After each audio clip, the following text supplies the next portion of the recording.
Okay. Hi there. Just wanted to make a short video. I've already posted a few videos about some of my cars on YouTube. And I thought I'd like to relate the incident or the event when I bought my first new car. Now, obviously, that was a number of years ago, specifically back in 1976. And it was an important event because it basically changed the future of my car buying habits, or my family's car buying habits since that time. Back in the day, I was out of college for a couple of years, and I got it into me that I wanted a Pontiac Trans AM. I already had my Corvette. Corvette was not purchased new, but it was 5 years old when I purchased it. And I was basically dead set on American cars. My family and myself had only driven American cars since, well, forever, as far as I was concerned. So I wanted a Pontiac Trans AM. So I went down to several different Pontiac dealerships, selected one, and decided on what I wanted. They had to order the car.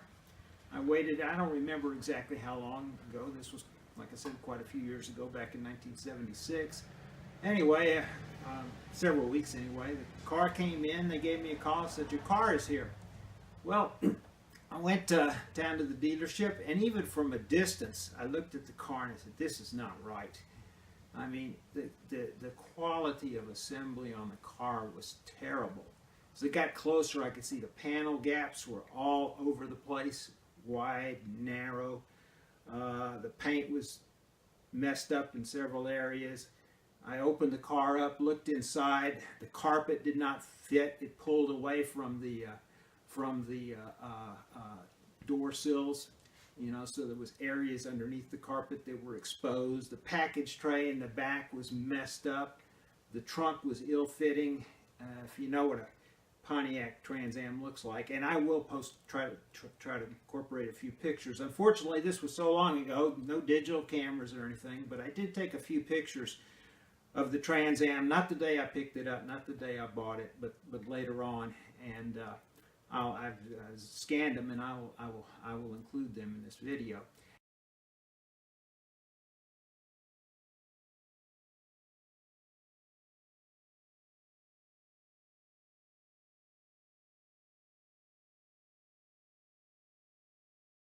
Anyway, the car was just terrible.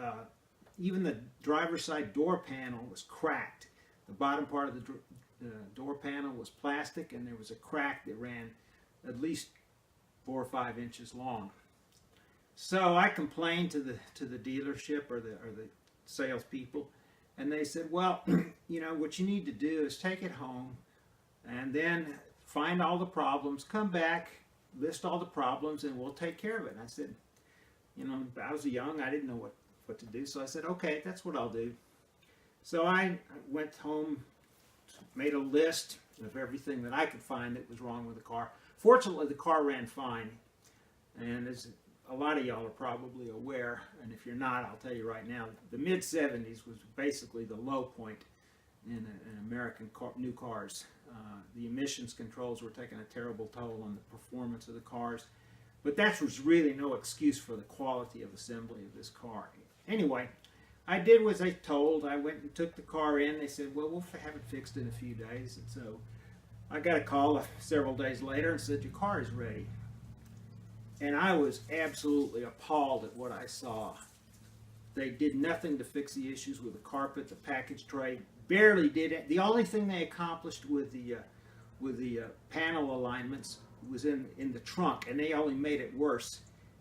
In the few days that I'd had the car, I had installed a CB radio, and I had installed the antenna on the trunk lid. Well, the thing they managed to accomplish, they managed to cut the coax cable I had used in half when they were made their feeble attempt to align the trunk. They left grease all over the back seat where they'd done something to attempt to remedy the problem with the package tray, the ill-fitting package tray. And then worst of all, the crack on my blue interior, the door panel, my blue interior Trans Am, they just smeared yellow glue over it. And I was young, I was 25 at the time, and I was somewhat volatile. I sought out the service manager and complained vehemently about the lack of anything they had done to the car that fixed any of the problems that I had. Anyway, he listened to me for a few minutes, and then he looked me straight in the eye and said, "What did you expect, a Rolls Royce?" And at that point, I just went totally ballistic. I said, "I will never, ever buy another new GM car." And to this day, I remain true to that. I kept the car for about 3 years, I believe, put 80,000 miles on it. Mechanically, the car was fairly sound. I did some things to it, modded it here and there. But anyway, so it was, mechanically it was reliable, but it just never looked right. I was so exasperated with some of the problems. I did eventually, unbolt most of the body panels, move them around so they at least fit reasonably well. I did everything I could do to fix the door panel, but it was never right. The carpet was never right. Not too long after I had the car, the instrument cluster quit working because of the circuit board behind the panel. Even though this was 1976, the circuits, the connections or some of the circuit board was cracked. So it never worked right. Anyway, at that point in time, when I sold that car, or before I sold the car, I went out and bought a Honda Accord, a 77 Honda Accord. Now, it was used at the time. And I have to admit, I was kind of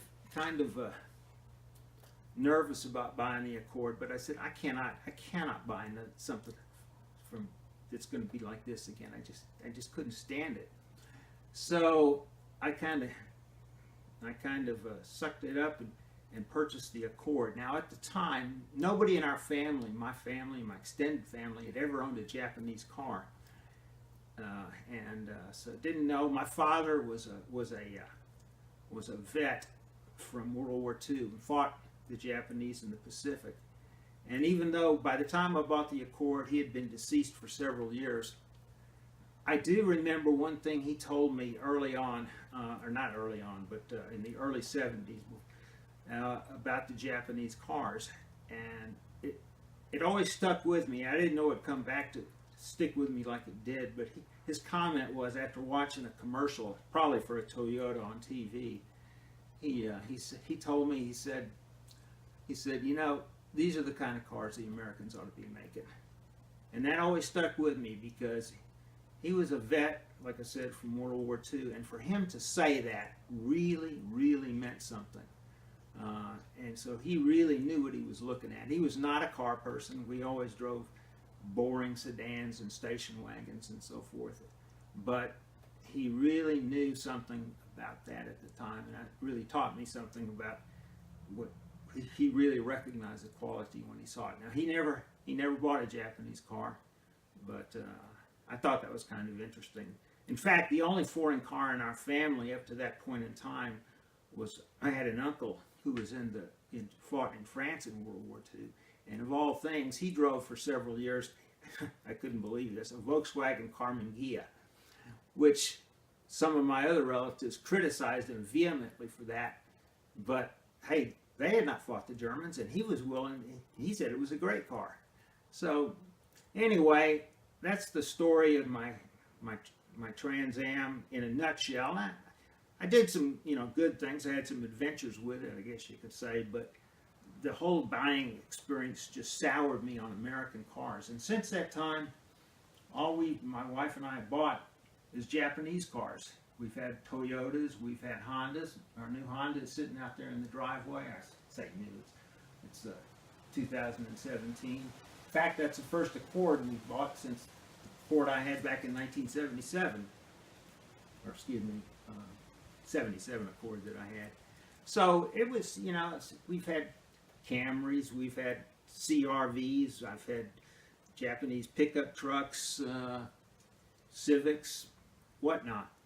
But, I always wonder to this day if that guy there at the other thing I did is after I left the dealership and basically, boiling over in hatred for the dealer and American cars in general.